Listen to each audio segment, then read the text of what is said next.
اور ناظرین، یہ حیرت سے سننے کا مقام ہے کہ خلیفہ وقت پیش ہوا دعویٰ لے کر اپنے قاضی کی عدالت میں، اور اس کا دعویٰ مسترد کر دیا گیا کہ ہم آپ کی بات نہیں مانتے ہیں، کیونکہ جو گواہ پیش ہوئے تھے ان میں حضرت علی رضی اللہ تعالیٰ عنہ کے دونوں بیٹے صاحبزادے حضرت حسین اور حضرت حسن رضی اللہ تعالیٰ عنہما بھی شامل تھے۔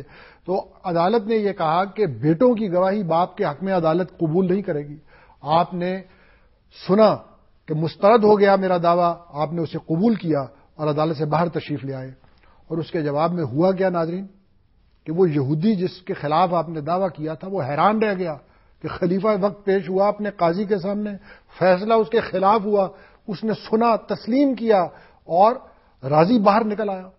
اس نے کہا یہ جو دعویٰ آپ کا تھا یہ ٹھیک تھا، جو چیز آپ نے دعوے میں مانگی ہے یہ میں آپ کے حوالے کرتا ہوں۔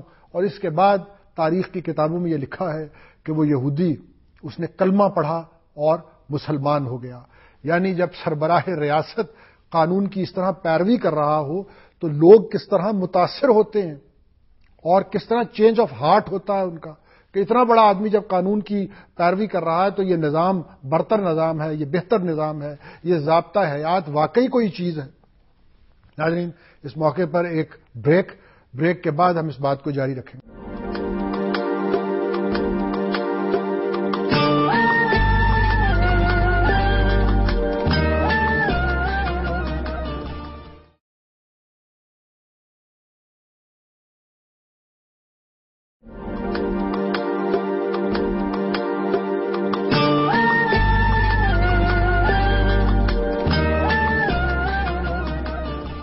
بریک پہ جانے سے پہلے میں یہ عرض کر رہا تھا کہ عملاً کیا ہوتا رہا اس قانونی استثناء کے باب میں ہماری اسلامی تاریخ میں۔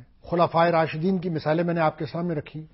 عباسی دور، اسلامی خصوصیات بہت کم ہو چکی تھیں، لیکن عباسی خلفاء بھی عدالتوں میں پیش ہوئے، لوگوں نے ان کے خلاف دعوے کیے۔ منصور پیش ہوا، مدینے کے کلیوں نے اس کے خلاف دعویٰ کیا دارالقضاء میں، اور وہ پیش ہوا، ان کلیوں کے دوش بدوش کھڑا ہوا۔ مامون پیش ہوا، مامون کا بیٹا عباس پیش ہوا، ایک شکستہ حال بڑھیا نے اس کے خلاف دعویٰ کیا، اور عباس کو مامون نے کہا کہ اپنے فریق کے ساتھ جا کے کھڑے ہوا عدالت کے کٹہرے میں۔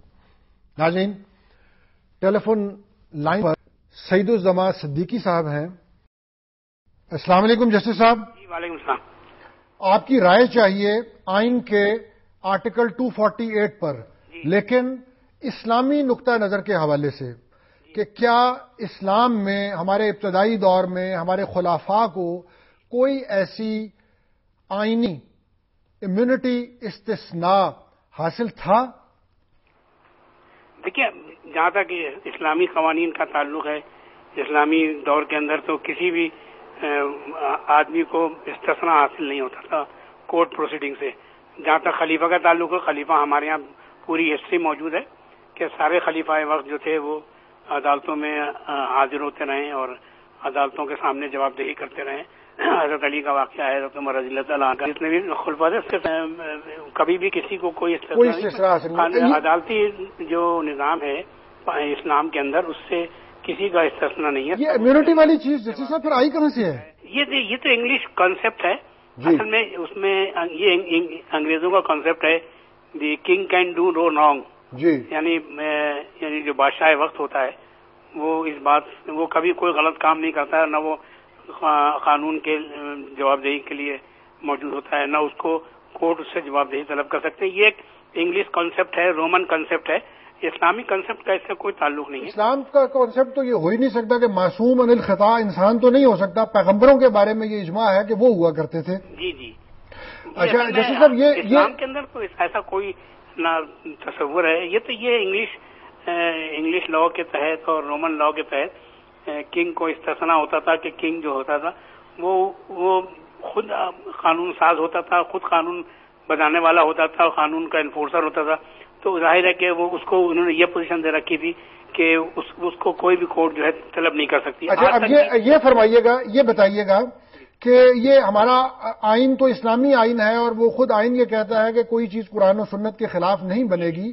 اب یہ جو سقم آ گیا ہے، کانٹرڈکشن آ گئی ہے، اس کو کیسے دور کیا جا سکتا ہے؟ دیکھیے، یہ اصل میں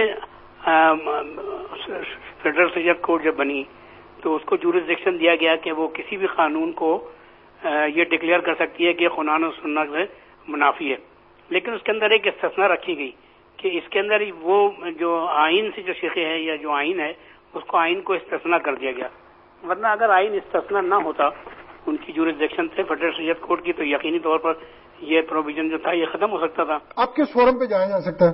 جی اب پھر کس فورم پہ جایا جا سکتا ہے؟ اب کوئی بھی فورم نہیں ہے آپ کے پاس اویلیبل، یہ تو پارلیمنٹ کے اندر ہی ختم کیا جا سکتا ہے اس کو۔ پارلیمنٹ سے توقع ہے؟ پارلیمنٹ ختم کر سکتی ہے۔ پارلیمنٹ سے توقع ہے؟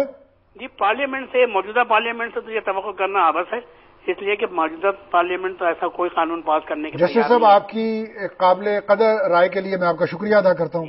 ناظرین، ایک دوسرے طریقے سے بھی اس معاملے کا جائزہ لیتے ہیں۔ یہ استثناء اسلامی اصول نہیں ہو سکتا، کیونکہ اسلام میں خلافت، سربراہ ریاست تا حیات سربراہ ہوتا ہے، ساری زندگی خلیفہ ہوتا ہے، اور یہی چیز خلافت راشدہ میں نظر آتی ہے۔ تو اگر کوئی شخص ساری زندگی اس عہدے پہ رہے تو پھر اس کے معنی تو یہ ہوئے کہ اس کو ساری زندگی استثناء حاصل رہے گا، اس سے کوئی باز پرس نہ ہو سکے گی۔ تو یہ جو انصاف کا معاملہ ہے یہ ہمیشہ کے لیے اس شخص کے حوالے سے ہوا ہی میں معلق رہے گا۔ یہ اسلامی اصول کس طرح ہو سکتا ہے؟ ایک بریک کا وقت ہے، بریک سے واپس آ کر اسی بات کو آگے بڑھائیں گے۔